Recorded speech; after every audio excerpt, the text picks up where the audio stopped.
Well, thank you to Louis and any other organizers. I'm very happy to be here. This is a beautiful place. Today's talks have been, for me, very, very interesting. A lot of them spot on things that I've been thinking about. And now the pressure's on not to ruin the day. What I'd like to do, this is a snippet, in fact, a kind of small part of a bigger project. And Thursday is the other conference? I'll say, Wednesday, whenever. I'll give some more concrete details to some of the stuff that I'm doing. Today, I'm just basically going to be grounding a certain disunity in the position. I want to talk about that. But before I do, I really took the title of the thing seriously, and the philosophy of contra-classical logics. And I just want to say something small about how I think of contra-classical logics. Some people use this to just target any logic that deviates from classical logic. So today's first talk by Guillermo on the fuzzy stuff, it's like, okay, this is against classical logic in various ways. Classical logic either says too much or too little. And many of the other talks simply use it sometimes as a way of just saying this is different from. That's fine. I mean, we can use the terms however we want. But I actually think when we're talking about some of the debates in philosophy of logic, more is at stake. We ought to take a stand so when the non-classical theorist says that the classical logic people are wrong, you got to be wrong about something. It's not like they're saying they're morally wrong. You know, they're wrong about their account of logic. And I've come to think that, well, there are zillions of senses of logic and zillions of logic under all those senses. I think what things really come down to is something about consequence relation as a sort of universal closure operator on our theories. I don't really think that the debate is about how you should reason from this or that, because look, life is short. Sometimes you should reason any old way you can get there. I really don't think that that's the issue. I think the real issue when people debate is pair-consistent, is logic pair-consistent, is it pair-complete? What they're really after is, you know, the bottom closure relation on all of our true theories. What is that like? If it's classical, then obviously any true theory is going to be, well, any negation inconsistency in any of our theories is going to be trivial and so on. So I take contra-classical logics. The most important sense in which logic is contra-classical is the sense in which classical logic is the wrong account of the foundational closure operator for all of our true theories. That is, the operator that's involved in every closure operator of every true theory. It's at the bottom, and then you sort of build, you strengthen, you extend that operator to apply to whatever theoretical stuff you're dealing with. I'll say more about that somewhere in here, but I wanted to wave at that. So that's kind of, you know, my philosophy of contra-classical logic is one according to which what's at issue is the universal closure operator for all of our true theories. Second, I want to briefly give a slight autobiographical background remark because I'm going to assume various things, and that will make sense of things. So when I first sort of published myself as a glut theorist, as one who thinks that there are true contradictions, it was really out of a thinking of logic as FDE. I thought of the true contradictions as coming from having a transparent truth predicate, by which I mean an ascription of truth to a sentence A and the sentence A itself are everywhere intersubstitutable. Well, everywhere non-intentional, intersubstitutable. And I thought that this, once you bring this thing into the language, you get these weird sentences, and you wind up getting gluts, you know, true and not. But in an FDE setting, of course, what's the argument for a glut? Because you don't have excluded middle, you don't. Well, at the time, I thought that we had this other gap closing negation. So you had, you had the FDE options, true, false, both, neither. And you had this, and of course, logical sort of negation does this. But then you had this gap closing negation that did a lot of work. You would correctly be able to say of gappy sentences that they are not true, right? And that would take, just to indicate a different, that would take this to that. It was also fixed at this, and then it also toggled those. And so I thought this was a really grand idea, because logic gives you these 4 options, as you know the ancients told us, and everything's good and fine until you bring in the truth predicate into the language. And then you get these weird sentences. Some of them, like a truth teller, are most naturally treated as sort of just gappy. Some of them, like a liar, are treated as both true and false. But you needed, so the standard liar using logical negation is not going to give you a glut, because you're not forced to say it's either true or it's false. It's only when you have this other device in the language. It will give you everything's either true or not, squiggly not. And then that's where you get your gluts, okay?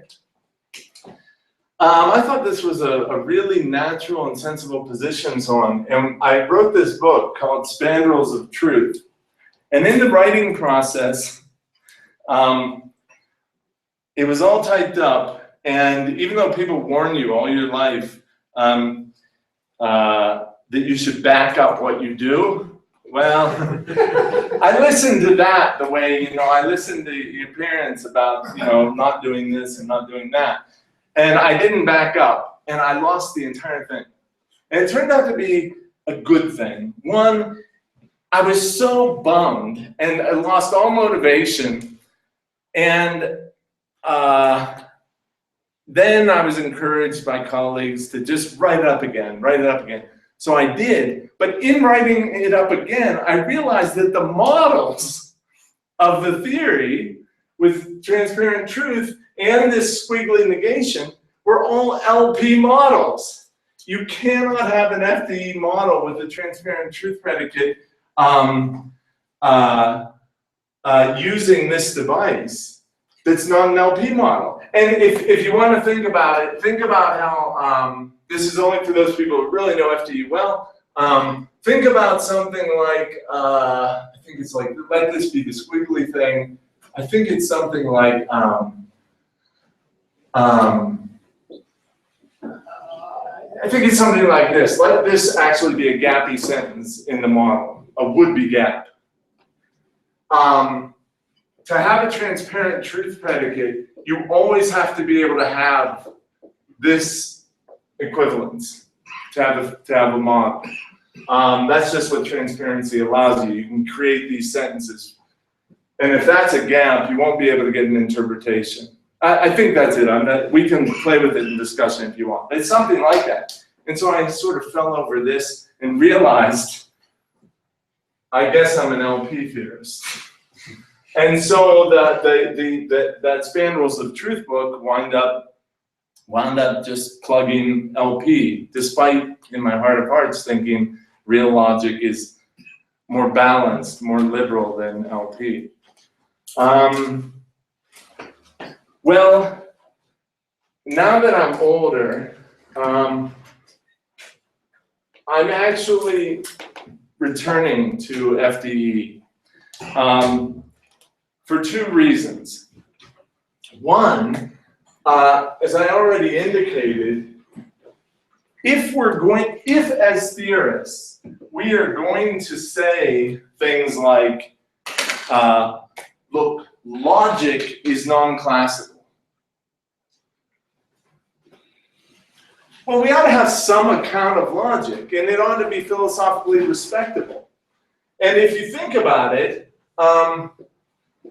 you know, if you think of the main options that get talked about, LP, right? It sort of ignores this. It doesn't sort of, it does. And K3, which is pericope not persistent, ignores that, right?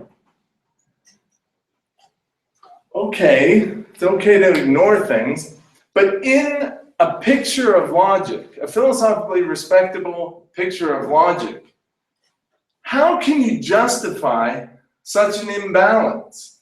Why would logic say, oh yeah, of course gluts are okay, but no, not gaps? Or, of course gaps are okay, but no, not gluts. It just seems so hard to motivate. I won't tell you why I think the most famous glut theorist goes in that direction. All right, I'll tell you, because it's easier to get gluts. But no.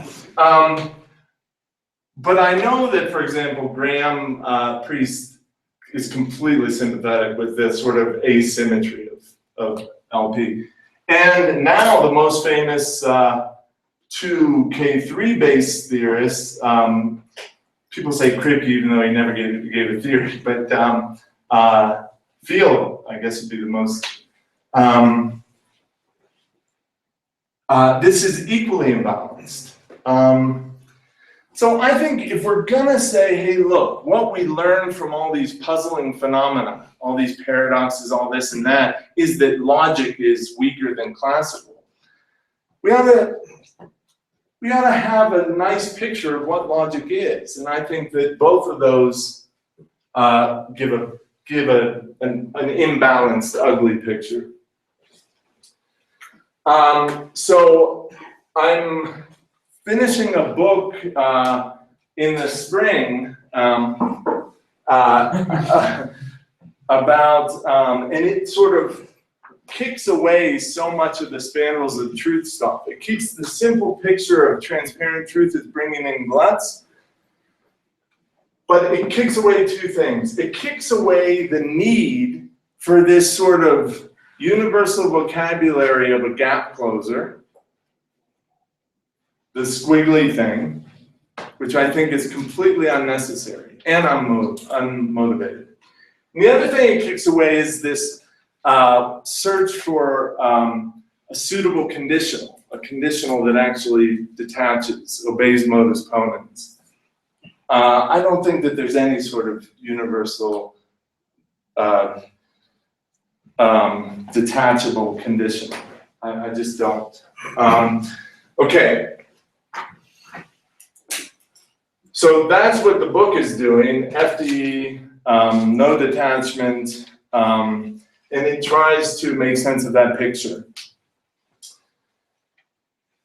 One other thing it does is brings us to today. So I'm not giving you a lot of details, but I thought it worthwhile to at least gesture in some of the background picture, which I'm happy to talk about during the discussion if you want. What I want to talk about here is think about, so FD is a subclassical logic, right? It's sort of below classical. as are LP and K3 and S3 and all that. But by far the most famous motivations for subclassical logic are the paradoxes. I am not a historian, but I think the pioneer of modern glut theory is Florencio Asenjo, who said, it's clear that mathematics has paradoxes, these things should be treated as gluts, and he gave you LP, propositional LP, he called it logic of calculus or something, logic of antinomies or something, I don't remember. The problem with Asenjo is not, he was very courageous, very visionary. The trouble is he gave no argument. He just said it's obvious. This is what mathematics needs. I think the most famous, but they were driven by paradox, okay? I think clearly the most famous motivation for glut theory is from Sylvan and Priest, bit of Mortensen. These guys gave real arguments, and the most famous argument is Priest. Richard Routley, then later Sylvan, at the same time gave an argument that's closely related, points to limitative theorems, but Graham Priest gave the most famous argument for gluts, which is based on semantic closure. He's basically, the argument is, hey, all these problems, the reason the Tarskians can't get anything right is that we should be seeking after universal vocabulary, truth, and so on. And he gives arguments in that. Peter Woodruff puts in a paper in, I guess, '84, puts the motivation for subclassical logic, including the pair-consistent, like this, quote, he says, what it promises is a solution to the paradoxes. What's that? It's something that allows us to say that the very language we are speaking is of the sort described in our theory, okay? I take it that in this room, this is all people know that sort of idea. So the idea is to solve the paradoxes on this conception is to allow us to say that the very language we are speaking is of the sort described in our theory. And I think that of the sort is actually stronger in some of these people. The champions of this sort of thing are Priest, Routley, particularly Graham Priest, Keith Simmons. I would also put in Michael Glansberg, but they do it in a sort of contextualist way. They don't think you have to go to subclassical, but in the end, I think that they're only sort of in the universalist camp. So what's Tarski's? If this is the way you solve a paradox, then that rules out a Tarskian solution, right? Because Tarski's response to these paradoxes is to say, no, of course you're not speaking the very language of the theory. If you've got a truth predicate in your language, it's not a truth predicate for the language.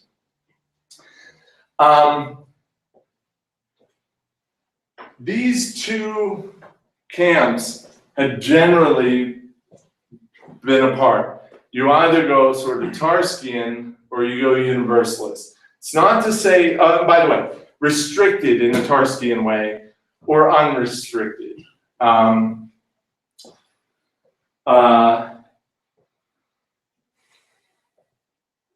come to think that that's just bad. I've come to think that the true story is a hybrid of the two. In fact, I think that the only predicate for which universalism or unrestricted stuff is true is the truth predicate. A particular, the transparent truth predicate. I think that Tarskian-like restrictions are right for just about all other paradox-prone vocabulary. I haven't always thought this, but I've become convinced that it's right. Now, what you want is an argument for this. You can't always get what you want, and you're not going to get what you want. I'm not going to give you an argument today. The argument is going to be seen by the beautiful aroma of the fruited bears, which you also won't see today.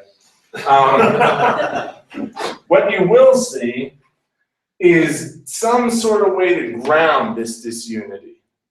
Okay? I mean, on the surface, I was complaining about these people who treat logic in an imbalanced way. I say, oh, your account of logic should be balanced. So that pushes us below LP, K3, and so on.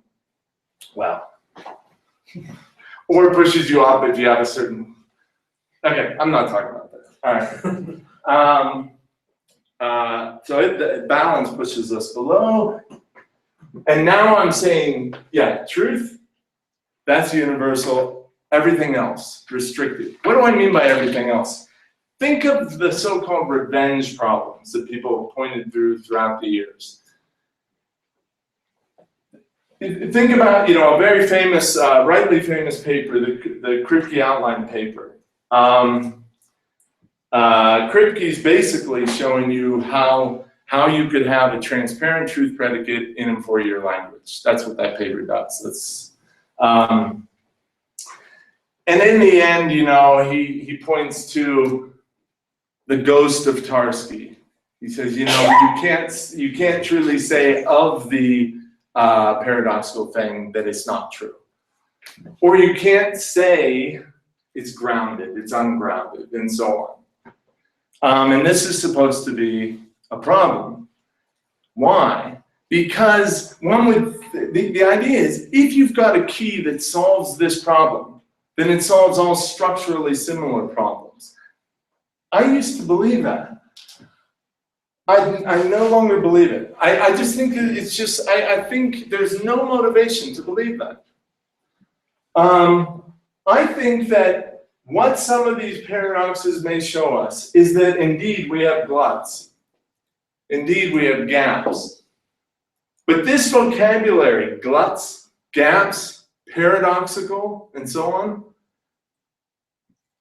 that vocabulary needn't go beyond the theory of the phenomenon itself. It needn't be in the language of every theory, or even sort of allowable in there or something. I see no motivation for it. What I want to do, though, because a lot of people do think that this is just ad hoc, you treat this that way and the others no. I want to try to suggest a picture in which it's not ad hoc. I want to ground a treatment of truth in the one way, universal, and the others a different way. I'm not going to argue that the true treatment of all this is the way I am. I want to ground the distinction, okay? And that's all I'm going to do. And then we can talk more. All right. So to ground the distinction, I'm going to, sorry, let me say one more thing.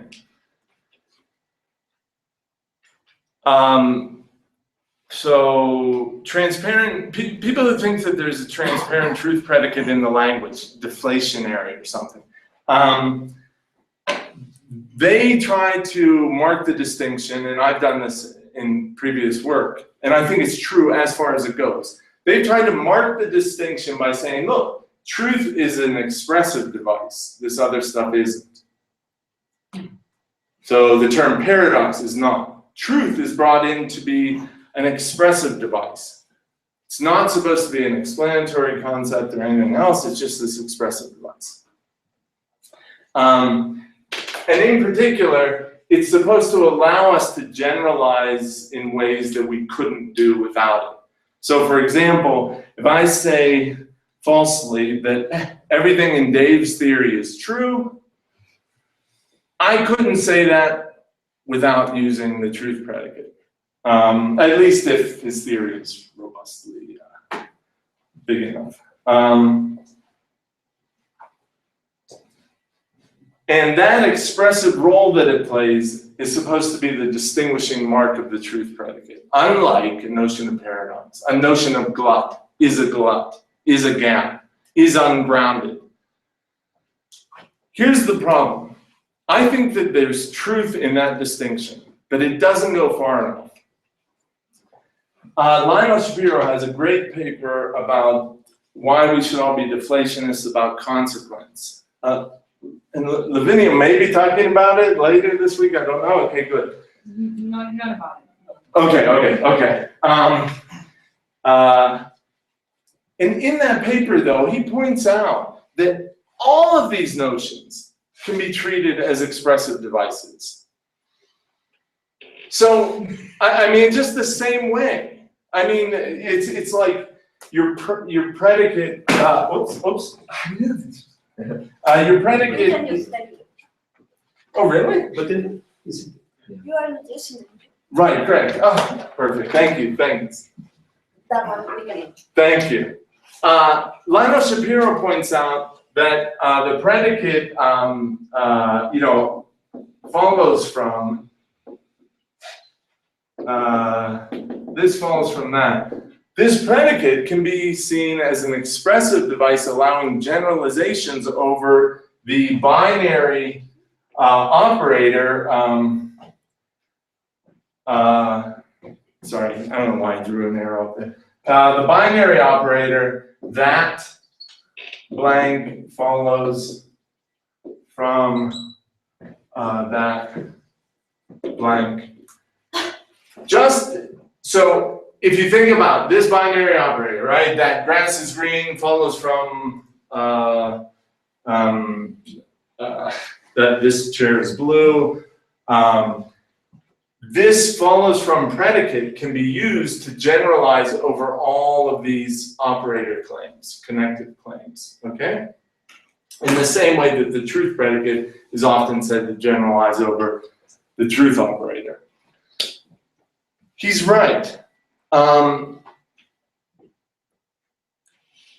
predicate is paradoxical, is a glut. These can be taken to generalize over some glut operator.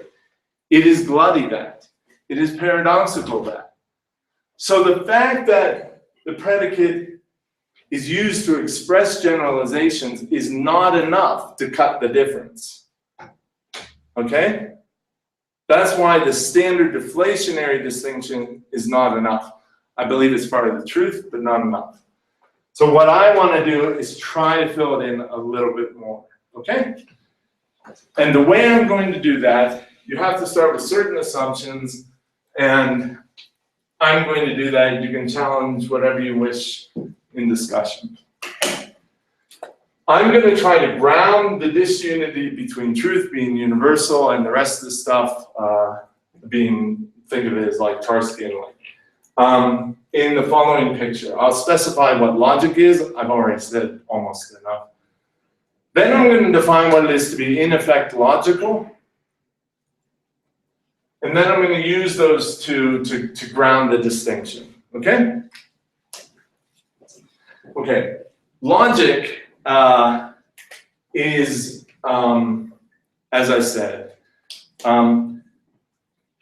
when we talk about logic, what we're talking about is the basement level, the very bottom closure operator involved in all of our true theories. So pause for a minute. Think about what you do as a theoretician when you give a theory. Suppose that you're giving a theory of knowledge, right? You put in whatever you take to be truths about knowledge, right? You highlight your theoretical vocabulary. Let's let it be a knowledge operator. Doesn't matter to me, predicate, whatever. But when you, part of being a theoretician, a systematic theoretician, a pursuer of the true theory of knowledge is not just throwing in the truths about knowledge. You also have to do the hard work of specifying the consequence relation, right? And there, one thing that you think that is a consequence of it is known that P is P. Whether you doubt that, it doesn't matter. Pick something else, okay? But it's a problem in philosophy talks. No, you can never pick an uncontroversial example. But anyway, let's suppose that the truth about knowledge includes this, okay? Your consequence relation for your theory had better give you this, right? Now, of course, logic is not going to give you that. Logic is only going to talk about the logical vocabulary, the topic-neutral vocabulary, the universal vocabulary that's part of all of our true theories. Logic will only say about knowledge claims what it says about any claim, right? It will say whatever follows from the logical stuff involved. So, as a theoretician, you say, take logic as granted. This consequence relation has to build on top of that. This has to respect all of the logical vocabulary, has to do whatever's logically required. But now we want to build the theory-specific consequence relation for our theory of knowledge. We build this in and we build in whatever else is true of knowledge and the consequence relation. Does that, I'm hoping that that's familiar, right? Because if not, we should pause. So this seems natural, right? True. Yes? Okay. Lavinia said yes. All right. All right. I think it's true too. Okay. So logic is that sort of basement consequence relation on top of which all of your true theories build when they build consequence relations. And then you think of your theory as closed under whatever those relations are. Okay. So that's what logic, that's logic's role. And that, again, I want to repeat this because it just seems to be lost in so many of these philosophical debates. I want to repeat that that role is what we're debating when we debate is logic classical, contra-classical, or whatever. It's not a debate about whether we should, play with non-classical logics. Where's the debate? Of course you should. No, the debate is about truth. And that's about the role that logic plays in all of our theories. If that weren't, by the way, if that weren't the key part of the debate, then if somebody says, well,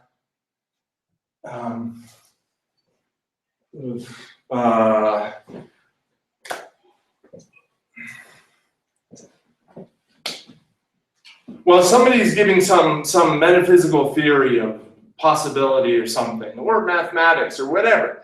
And in their theory, they think it goes against what we take to be logic, right? So what?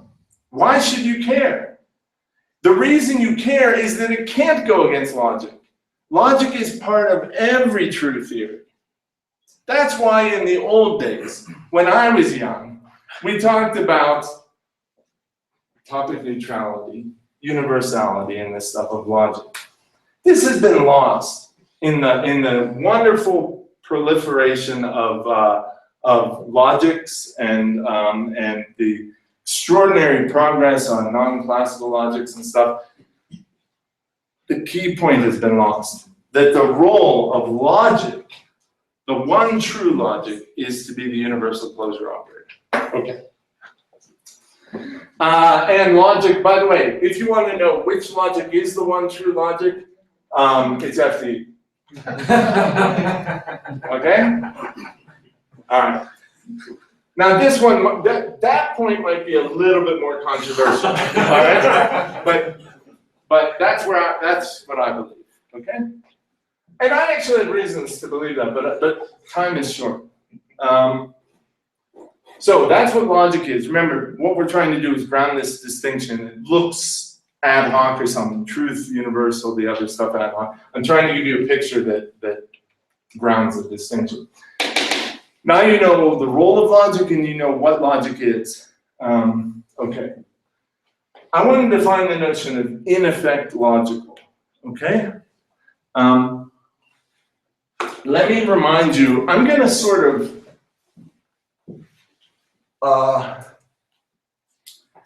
just for an easy example, because we're always talking about truth, I'm going to think of the Boolean vocabulary about which Beall himself was wrong, but as the sort of Boolean quartet. So you have the truth operator, it is true that, it is true that.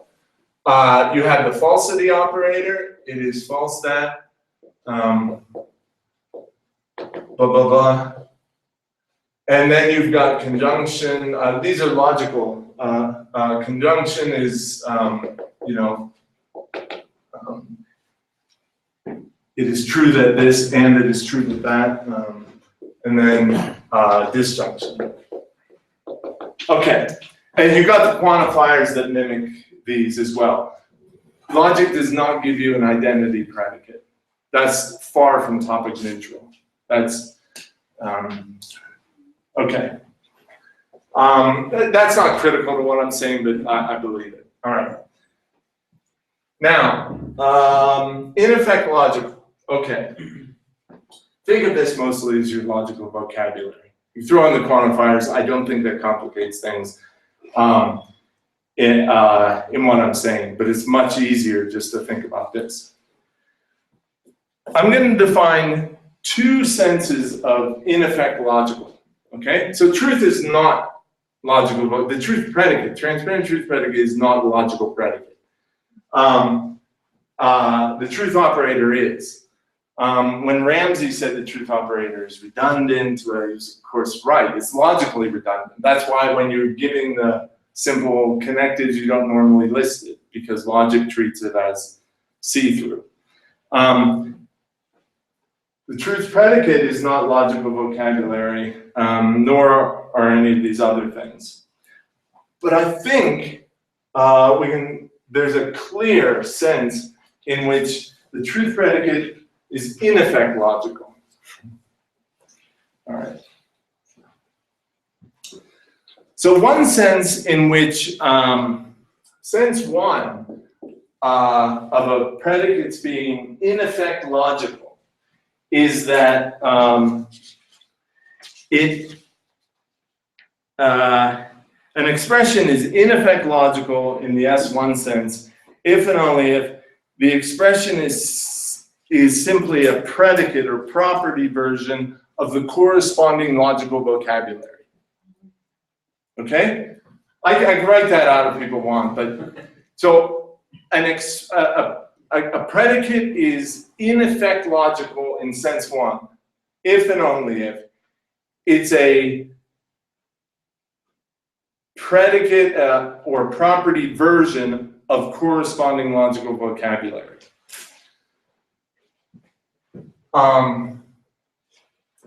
The truth predicate is clearly in effect logical in that sense, because it's just a sort of property abstraction from the operator.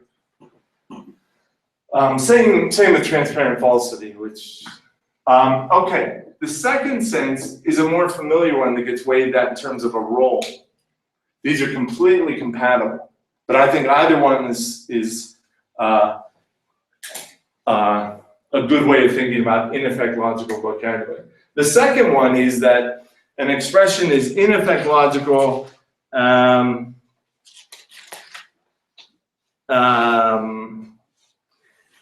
if and only if it serves to generalize over and only over logical vocabulary. Okay? So, Dave's theory, I want to say, you know, Dave's theory has P1 all the way through P1,000,000,002.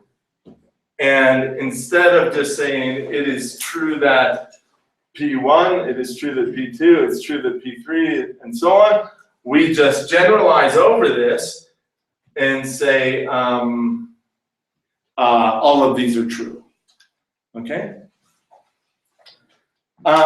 So I will say that an expression is in effect logical if and only if either it's a property version of corresponding logical vocabulary and only logical vocabulary, or it generalizes over logical vocab and only logical vocab. Okay? Sorry, can you explain how the last claim that you said was generalizing only over logical vocabulary? Yeah, so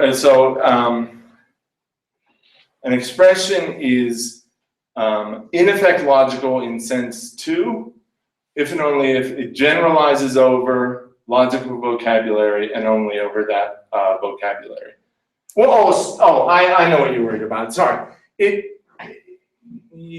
Okay, let's worry about that instead. I actually don't think it's a worry, but I'll spend a half hour trying to say it right. So let's not. All right, I think I get it. So I may have to be careful on the only there because of yeah. Okay, not going to make a difference. I don't think. All right. Good. Bring that back up later. Okay. So does everyone get these? Notwithstanding Lavinia's question. Okay. So now you know what logic is, what role it plays. You know what it is to be in effect logical. All right. What we're trying to do is ground the disunity between truth as requiring universality and other familiar paradox-prone vocabulary. Is paradoxical, is grounded, is a glut, is a gap, whatever, as Tarski and like. Okay? I don't really mean Tarski exactly, but very much language theory specific vocabulary. Now, what is the difference? Well, truth is in effect logical in both of these ways. I believe that being in effect logical demands universality in the way that logical vocabulary just is universal. In effect logical inherits the sort of need to be universal. If you're trying to generalize over logical vocabulary, and logical vocabulary is in all your theories, then whatever's being used to generalize over it had better be able to do that in all the theories. Okay. The big question is, why not the other stuff? Okay. A key one is consequence. People see this as very true theoretic and wrapped up in it. So let me take that second. Take other very familiar paradox-prone vocabulary, semantic vocabulary, right? Ramsey used to say, well, the paradox, they fall into semantic, they fall into logical.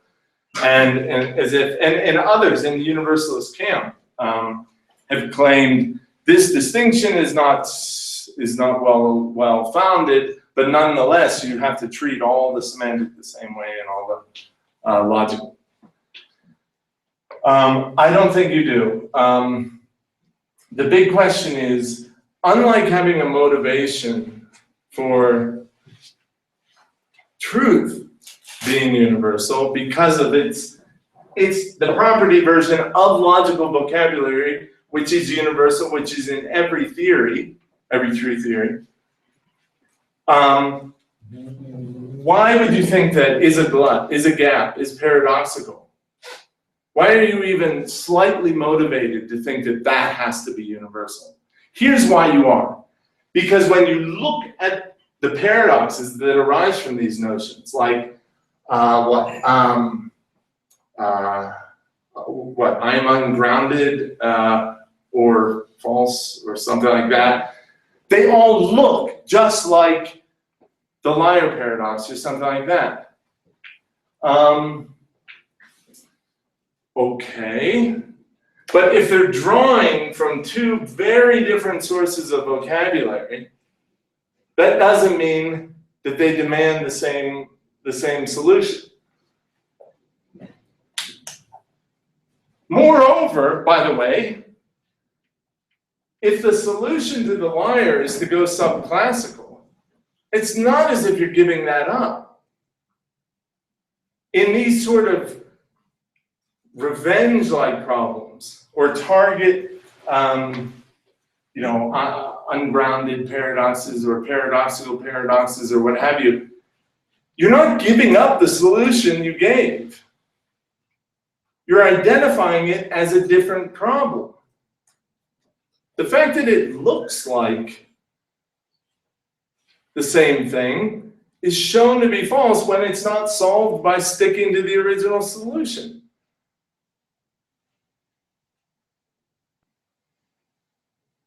I think that's important. I think that there's no hint of universality in these things. These notions are brought in to classify particular sentences in particular theories. That's a glut. That's a gap. That's paradoxical in this theory. It seems to me that there's nothing wrong with thinking that paradox sub-language here is all we need. You're just trying to mark hard classifications to do theoretical work. I've come to think in this new project that the price of universality, and actually this is sort of something that Thomas gestured at, though I have no idea whether you had this in mind. I've come to think that, look, the price of universality really is, you lack some of these distinctions.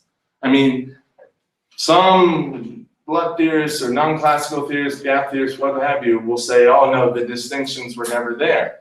But I think, and I'm not trying to stand hard on one side who's right about that, but I actually think that the appearance of losing distinction drawing power in these weaker settings is a veridical appearance. It's the price you pay for having universal vocabulary.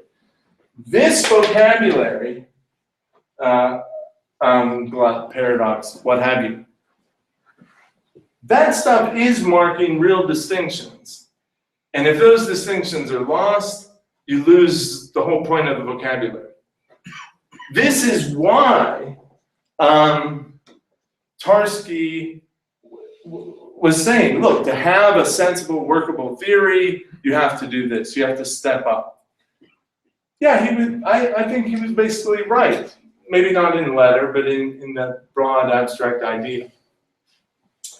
And I see no reason not to do that with these. This stuff is not even remotely, in effect, logical. So there's no push to treat it as universal. There's no sense, as far as I can see, that would tell you that these notions are in the vocabulary of all of our best theories. I want to know if you think I'm wrong, but I just think that this is clear. But it might be these things, as you get older, you stop sort of seeing as much. Your eyes don't work as well, so maybe I'm just missing something. But I've come to think that these things are supposed to be cutting distinctions in ways that, were they universal, they couldn't be. Now, let me point to one thing. How much time do we have? 10 minutes around. Oh boy, okay. Okay. I said that this is not in effect logical. To be in effect logical, you either have to be a property abstraction from the corresponding logical operator, or you have to generalize over logical and at least logical and something okay. Somebody might say, well, hold on. Is a glut is just equivalent to this, to that complex operator, right? If that's right, then is a glut is in effect logical.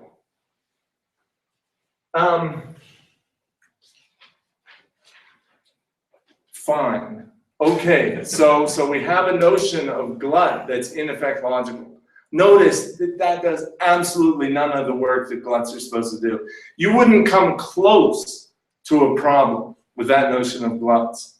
The reason is that,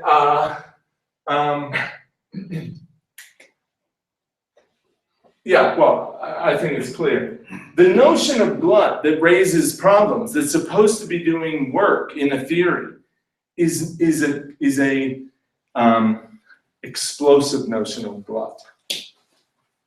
It's a notion of glut where you never have glutty gluts. You never have a glut claim, you know, glut A and not glut A. This is supposed to be the notion that's doing work, classifying these things. Do we have glutty glut notions? Yes, you've already pointed to one. But these do no interesting work. The ones that have been charged with sort of raising problems are the ones that are supposed to be explosive. Some people say you're supposed to be consistent. Now, a lot of glut theorists will just say there is no such thing, because when negation plays with it or something, you don't get the problem that you appear to. But I don't think that's right. I think that we do have explosive notions of glut, paradox, groundedness, and so on. Okay. Here's what might be harder: consequence. And the only reason it might be harder is that Lionel Shapiro has explicitly argued that you ought to treat truth and consequence the same. I think what he's done is actually show how you could treat them the same. I don't think, and he may agree with me on this, I don't know.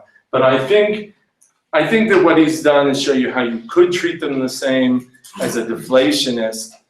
But he hasn't given strong reason to think that you should. And on the surface, the notion of a consequence relation always looks like, and this is what John Myhill said long ago, it always looks like it's leveled. Because when you define the consequence relation, you're defining it for a particular theory, relative to the vocabulary of that theory. And you never sort of have that relation itself appearing within the theory. I'm not saying you can't. That's the program of Lionel Shapiro and others. It's just that I fail to see the motivation. And the fact that you may think of consequence as sort of truth theoretic in some way, number one, does not mean that it's transparent truth that you're talking about. You could be talking about just a stronger notion of truth that is restricted, Tarskian-like, in your definition of consequence. Okay, so let me review last minute, yes. So what we did is I gave you the correct way to think of contra-classical logics. I gave you an autobiography. I didn't tell you about my coal mining roots, but I told you about this. I told you about the new project that's very much in the background that I'm assuming without time to sort of go into plainly. Here was the main task. I treat truth as universal, so I agree with the universalists, but I treat all the other familiar paradox-prone vocabulary in a Tarskian-like fashion. That looks on the surface to be imbalanced, ad hoc, ugly, asymmetric, disunified something. I've tried to suggest a way in which it isn't. If you think of the reason truth is universal, the reason it has to have that demand is that it's in effect logical. There's no, on the surface, corresponding argument for these things to be universal, glut, paradox, grounded, and so on. That is universal part of all of our true theories. So I hope that was clear. I realize that was a lot of ideas thrown at you without going into any detail. The other talk will actually show how some of these pieces work in a little bit more detail. But I wanted to hit this because it's philosophically, the whole project, this book really does turn on this being a sensible distinction. So that's all.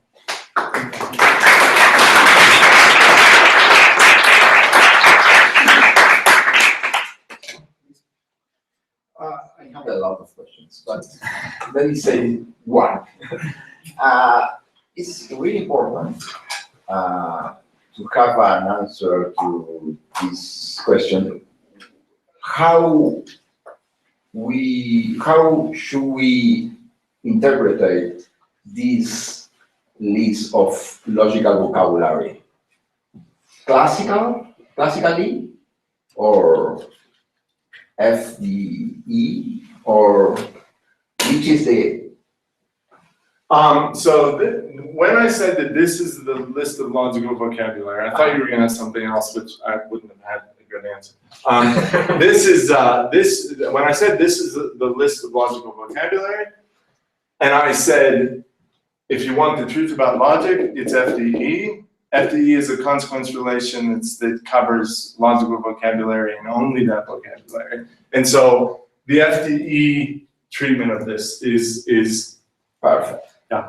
But so if the vocabulary is not classical, you could put together sentence A and sentence not A, and it's perfectly a logical combination. Sorry, let me just get what you're. It's part of the logical vocabulary set.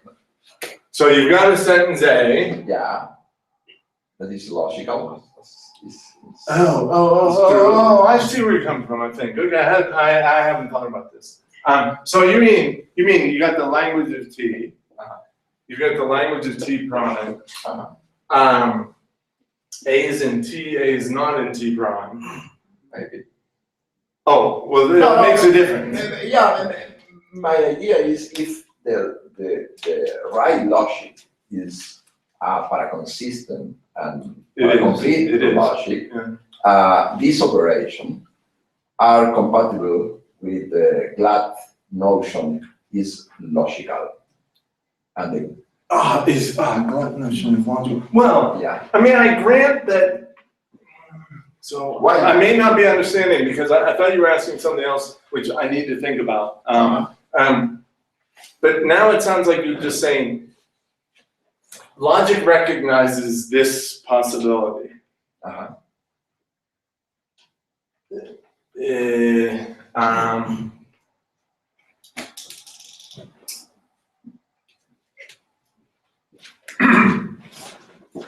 Well,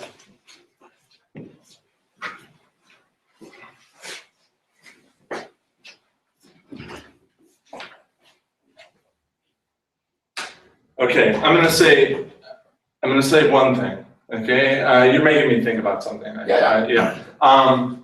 One thing to say is logic recognizes for any language of any theory, it recognizes this possibility. It just delivers it as a grammatical option, and it recognizes the logical possibility that's true. That's right. That's not going to raise any problems. The way I just stated. I think what you're trying to do is to sort of say that you can't escape going beyond the theories. That's what you're trying to do. You're trying to say that even if, okay, here's what you're pointing to. Even if I'm right about all of these other notions being theory specific, tied to, the reason I keep mentioning Tarski is think of it as sort of restricted to this language of that theory and so on. So that we don't have the paradoxical problems because the sentence just isn't part of the language. What you are pointing to is that somewhere beyond the theories, logic is going to recognize these sentences. And I just don't know how, so I haven't thought about this, but I want to think about it because it may not be any problem at all, but I'm not even sure how to think about it right now. But I thank you. Already sort of made me think, good, thanks. Please. I agree with you, but I think that something you said at the beginning kind of is in conflict with your conclusion. So I think whether you should have universality for bloods or grounded or whatever depends on what you understand by a solution in your solution. So you provide a solution, should you have a universe, should you include a grounded predicate that works properly or not? And that depends on what you understand by a solution. And at the beginning of your talk, you said that you were working with this common sense, or I guess widespread idea that to provide a solution is to tell us, well, actually, there was no problem in the first place. This is the truth about our language. This is how it really works, and this is why there is no conflict. And it should be our language. So let's assume you do that, right? And you're very successful, and you provide a wonderful theory about how our language works. And you will be using some, probably, you will be using, let's say, some notion of paradoxicality, grounded, ungroundedness, or whatever. like. Yes. And that will be part of the language. I mean, if that's incoherent, if that is incoherent, so that is a coherent.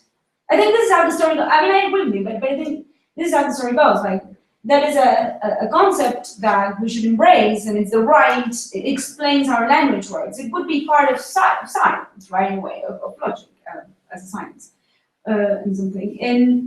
In that sense, it would be, I think people think that it would be really odd that this concept, if it makes so much sense, cannot be expressed in a language.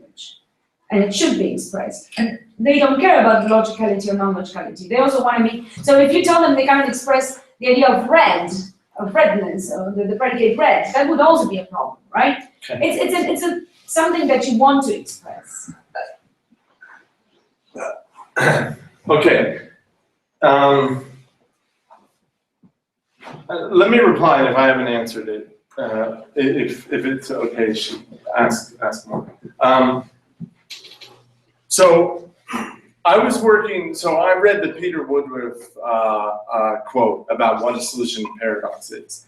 And this is framing it as the only possible solutions are the universalists, the unrestricted people. That rules out Tarskian solutions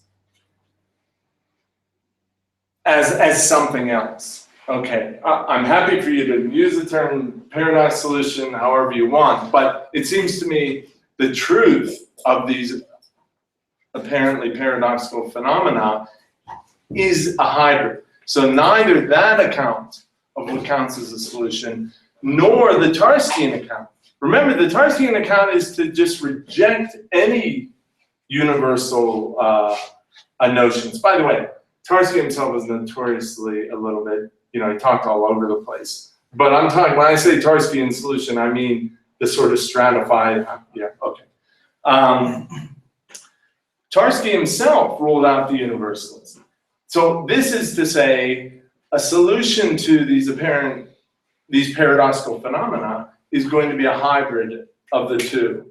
And I think the treatment of one as universal, for any one you treat as universal, it seems to me, you ought to have reason for doing so. And that's where, well, as you know, I mean, this generalizing work of truth and stuff is supposed to do some of the job, but I think the one value of Lionel Shapiro's paper is that it shows how clearly that can't be the end of the story, because that work can be done by just about for any connective you have in the language. You can have that deals with sentences and all that. You can have a predicate that generalizes over them. So there has to be more, and that's why I was trying to frame the distinction this way.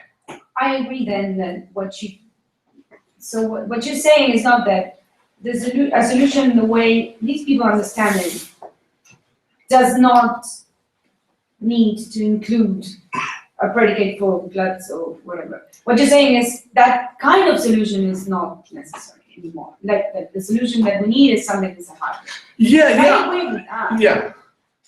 What I don't agree is the other part, that I think there is, it's not that difficult to make a, it is difficult, but it's not impossible to make a clear cut between truth and the notion of logical consequence. And the reason is I think there's an only there that people are not paying attention to. Now, are you going to talk about this week? Okay. No, the problem, sorry, I mean, I just thought no one paid attention to inflation. Well, it depends on how many questions there are. Are there more questions? Yeah, Oh, we can okay, talk okay. about it. Yes. No, I don't want to talk again after. Professor Ferguson, please. I'm the cause of this sobbing. So I really like the path between in effect logical to dismissing certain things as requiring sort of universal treatment. And I also really like the path from this vocabulary to in effect logical. I'm wondering though about how relative that is to what you take to be the basement. So it seems like you start off with FT is the basement, and now because of these things, now this determines what's in effect logical. Yeah. And I assume, I mean, if I were sort of an informal constructivist, I have a truth, redundant truth operator in my language, or I can incorporate it. Yes. I have a falsity, but I also take those to be the corresponding sort of metalogical predicate to be demonstrability and irrefutability. And hold on. When you say metalogical, you just mean the way I meant. Yeah. Okay, fine. I just want to be. well, my in effect logical, I would take demonstrability to be an in effect logical predicate then. Okay. Because I give that interpretation to my truth operator in my language. So I wonder what comes first. What is in effect logical, or what I take to be my basement? Okay. Again, I thought you were asking the question I thought Eduardo was going to ask, for which my answer is not very good as yet.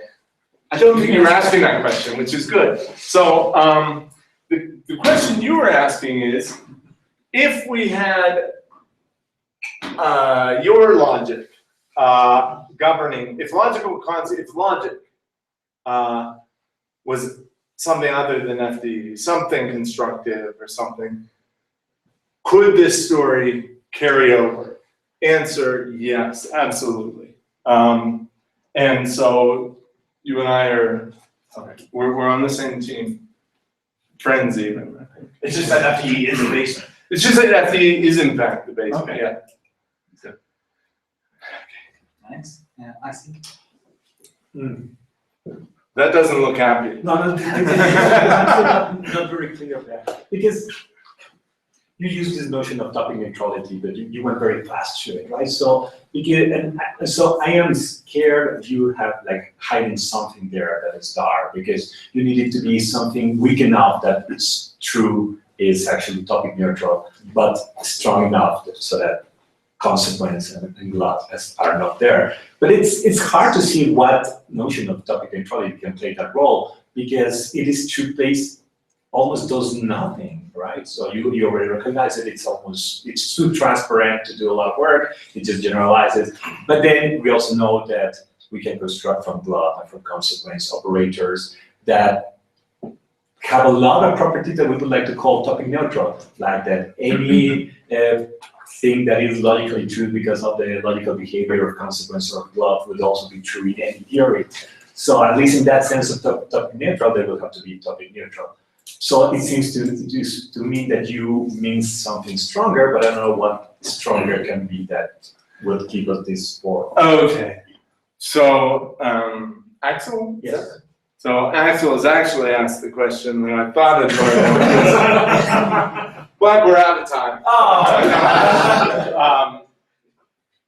No, that's where I'm longing for a better answer. I don't think, by the way, if I really thought that, hey, this is just a hack to make it work, I would not present it, I wouldn't write it, I wouldn't be interested in it. I do think that there's something to the fact that, all these debates about what makes logical vocabulary logical and all that So often, I mean, it's unresolved. It's hard to find an answer. But the fact that this vocabulary is just standard first order vocabulary minus identity has tended to be on the list. And then you start to get a little more controversial, including even identity. There's something to that. Yeah. I'm not resting an argument on it, but I do think that there's something to that. That's the first thing. Second, that's the second thing. The first thing was the admission that I don't have a solid answer. Second thing is, I'm somewhat optimistic about this not being just ad hoc based on. The third thing is, you're absolutely right. I mean, in my idea of topic neutrality, I think it's clear that consequence, forget about the Myhill point about the way you define it, you tend to define it relative to vocabulary that doesn't contain it. Just answer this question. True or false? Most of our true theories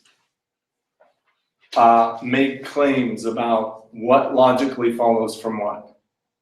Well, no, that's false. It's all of our true theories. They never go against logic. They assume logic in the consequence relation of the theory. But think of arithmetic. Let's pretend one of the arithmetics is true, and we're talking about that one.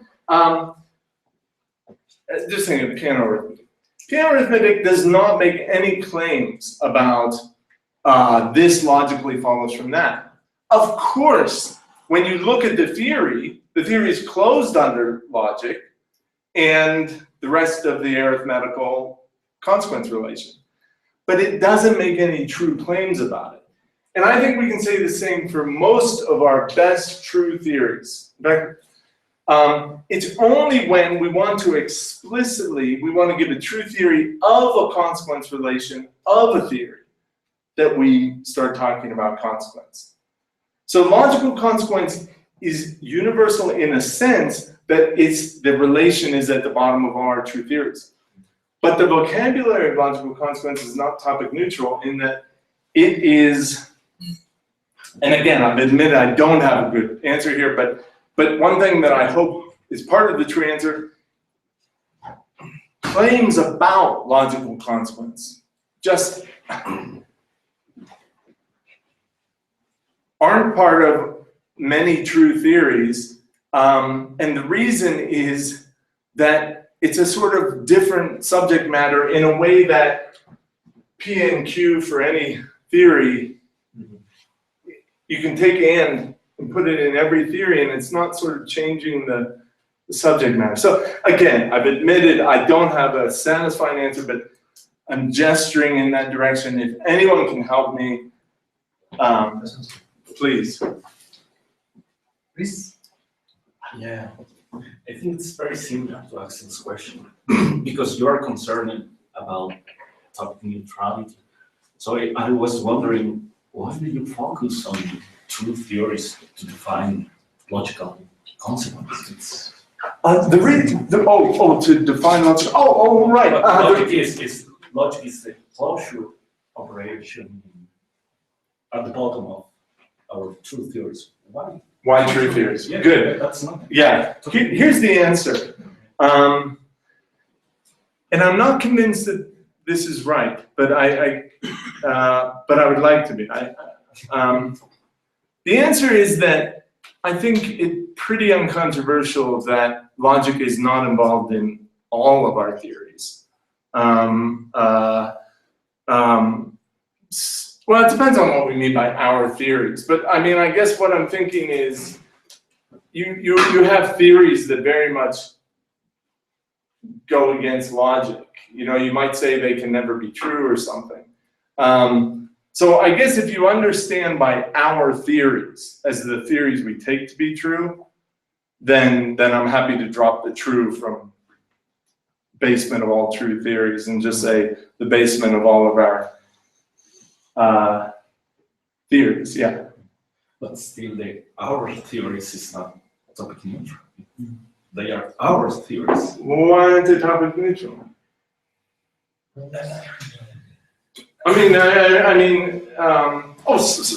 Sorry. Why aren't they topic? I mean, sure, our theory of physics is about the topic of physical stuff. Yeah. Our theory of possibility, of metaphysical possibility is a theory of metaphysical stuff. Our theory of, that is law. So that's not topic neutral, right? Theories are very topic specific. The logical vocabulary is neutral with respect to all of them, no matter what the topic of the theory. No matter the topic of our theory, the logical vocabulary is topic neutral. Yeah, Dave, let's start. Yeah, so a way to think about this attempt to ground the disunity, right, is to give some motivation for going universal about truth that doesn't reach too far and force you to go universal about a bunch of stuff that you don't want to go universal about. That's not exactly the way you framed it, but it feels like a fair way to think about it. And I guess what I'm wondering is, I want to hear more about how this is in fact a motivation to go universal with truth at all. Yeah. Right, so supposing that it's in effect logical in exactly the ways you say and for exactly the reasons, well, you've convinced me that, you've convinced me by definition that logic has to be universal. Because if it weren't, it wouldn't be logic. Right. But in effect, logicality isn't logicality. That's kind of the whole point. The truth predicate wasn't logical. It's just in effect logical. And so how does this, so what's going on in S1 and S2 in these It's forcing its universality. expressiveness and generalizing this, that's a sufficiently tight relation so that the universality bleeds up from the logical to the in effect logical. Like, how does that part go? Good. I actually just started to think about this, and it goes in two ways. They may both be weak, but one is certainly weaker than the other. One way, perhaps a weaker way, is if the truth predicate is supposed to be a property version of this universal vocabulary, there's a sense in which if you got it right or as close to right as you can, that ought to be, in some sense, as universal as the universal bit for which it's a property abstraction. That's a weaker way, I think. I'm not, but it's a start. That's one thing. The other thing is the direct argument from the S2 generalizing rule. Again, I don't know how strong this is, but it's. And that's going to look like a lot like the usual argument that deflation is. Yes, and because it's generalizing over universal vocabulary, there's a real push. It's not like a necessity or something, I guess, but it's a very natural demand to have it as universal. In the way that this other stuff, well, I claim, in the way that this other stuff just doesn't even look like it has a beginning of a demand on universality.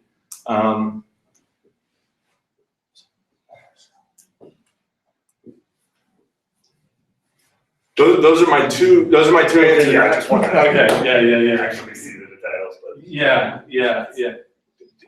Do you sort of see the direction of the first is sort of weaker? You're like, hey, look, if this is you're looking at this it is true that operator, and you're trying to say, yeah, but we want to talk about sort of the property that corresponds to it is true that, and this it is true that is universal, topic neutral. The property had better be as close to that as possible. Is this a knockdown argument? No, but it's got. There might be lots of different things that are all equally close, right? I mean, because.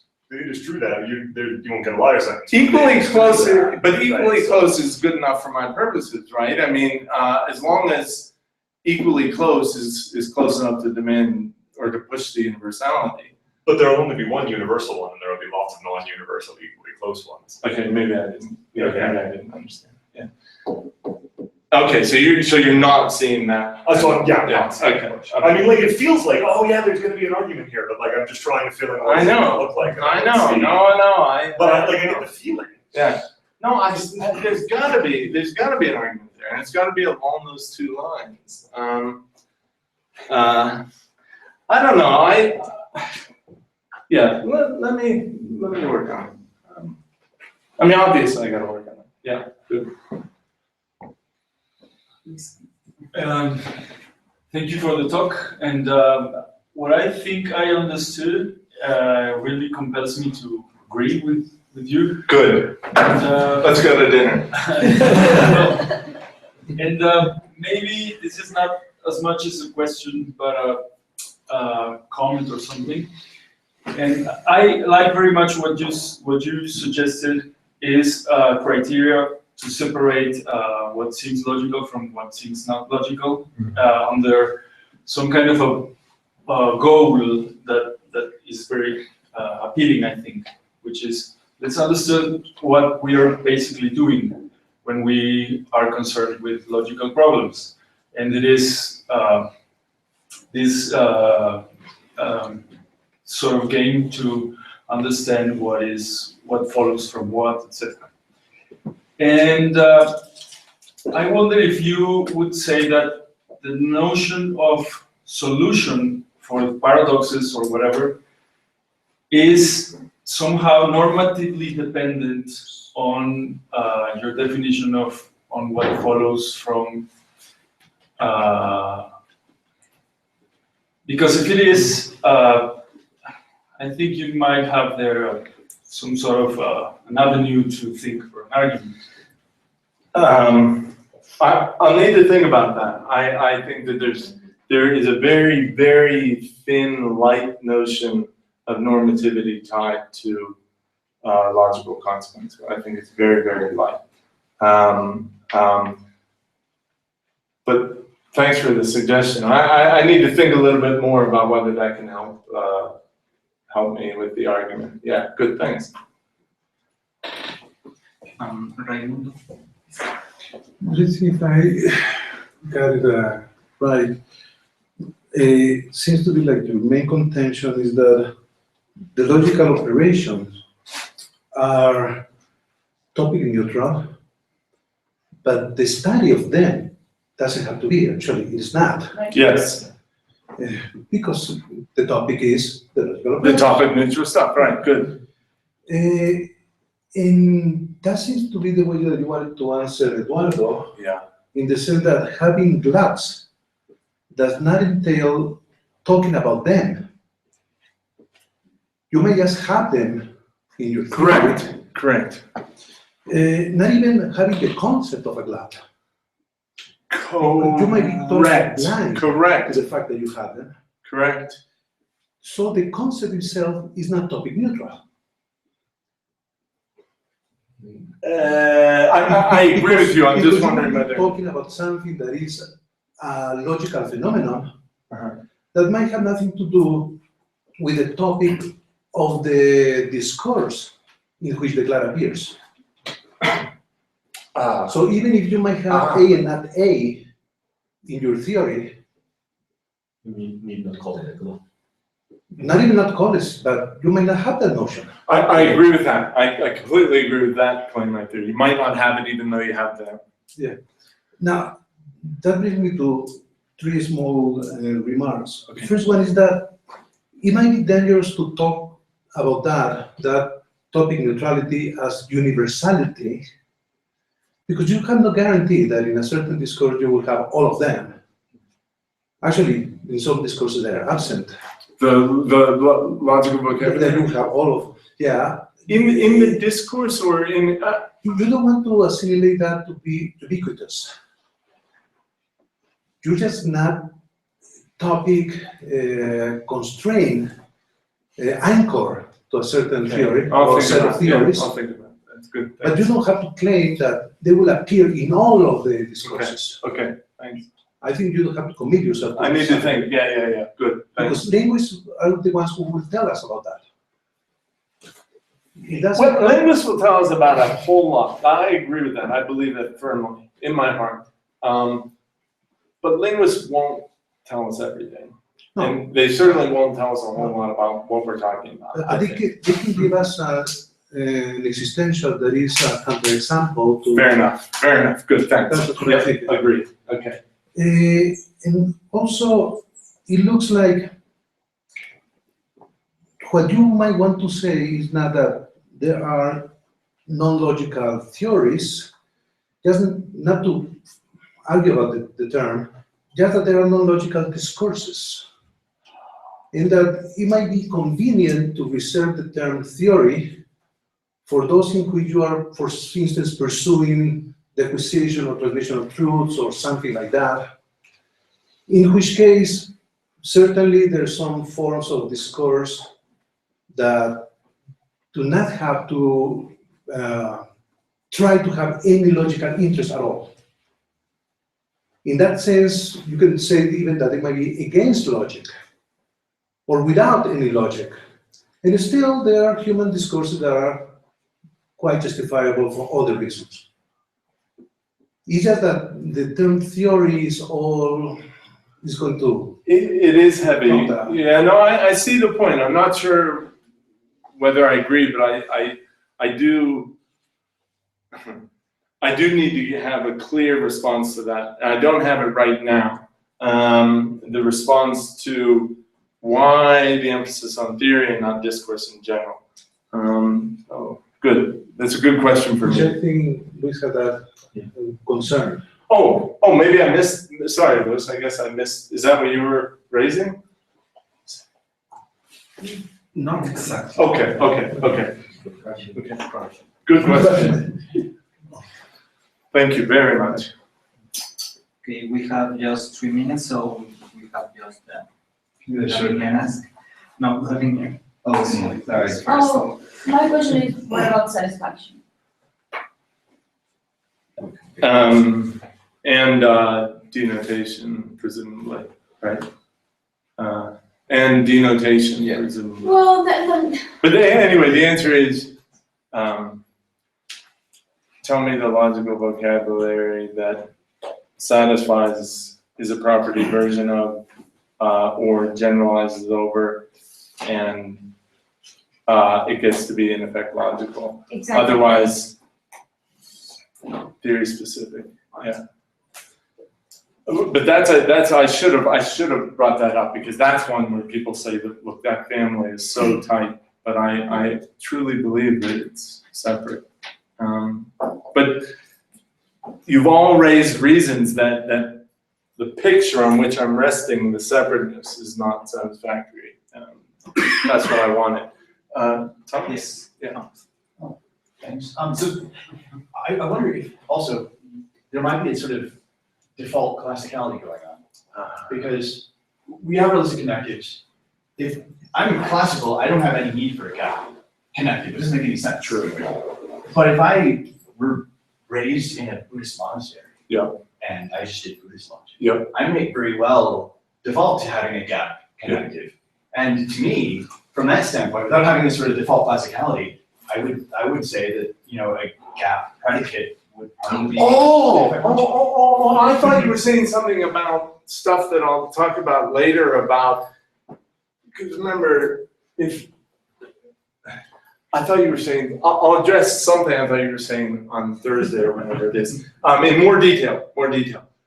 You're actually bringing up a really very, very interesting point. What you're saying is, the reason that this is the Boolean quartet is that you tend to think of truth and falsity and nothing more.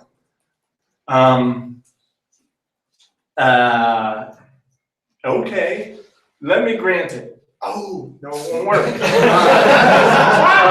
No, what I was gonna grant is, grant that there's a glutty operator, part of the logical vocabulary, but just as, that's a gamma for glut. Just as the truth operator is logically redundant, so too that, because this can turn out to do the work. But that won't help, because we also need a gap. That's interesting. And I'm very glad that we're out of time. All right. Thank you all very much.